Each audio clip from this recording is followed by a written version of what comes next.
Good morning. তোমরা অনেকেই জিজ্ঞাসা করো দোকানটা কার দিদিভাই? দোকানটা আমার। এই দেখো, এটাই আমার দোকান। আর আমি একটাই নিয়ে সারাদিন থাকি, সংসারে কাজকর্ম করি, বাকি সময়টা দোকান করি। কি করব বলো তো? কাজ তো কাজই হয়। লোকের বাড়ির কাজ হলো কাজ, আর ব্যবসা হলো কাজ, আর ট্রেন পরিষ্কার করলো কাজ। কাজ কখনো ছোট হয় না, কারণ কাজ করে আমার জীবনযাপন। কাজ করলে আমার পেট চলবে, কাজ না করলে কখনো পেট চলবে না। তাই সবার আগে আমার কাজকেই ভালোবাসতে হবে।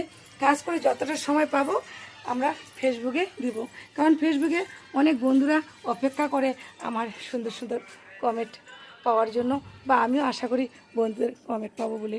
এই দেখো, এটা আমার বাড়ির গেট, আর এটা আমার বাড়ির সামনে রাস্তা। আমি এখানেই ভিডিও করি। আজকে প্রচুর রৌদ্র, জানি না ভিডিও করতে পারবো কি না এত গরমে, কিন্তু তোমাদের ভালোবাসায় আমি তবুও গরম ঝড় বৃষ্টি ভিডিও করে যাই। কি করবো বলো? তোমাদের যে ভালোবাসা, ভালোবাসা ও ভালোবাসার একটা টান বা একটা মায়া। এই দেখো বন্ধুরা, এই যে একটা ছোট দোকান, এটাই আমার স্বপ্ন পূরণ ধরে নাও, কারণ এটা দিয়ে দিয়ে আস্তে আস্তে আমি স্বপ্ন পূরণ করতেছি।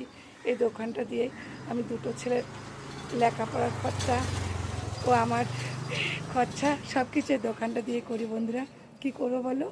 আমরা তো অত বড় লোক না, আর কি করব, এই দোকানটা করে চলি, আর ফেসবুকে কাজ করি তোমাদের ভালোবাসা পাওয়ার জন্য।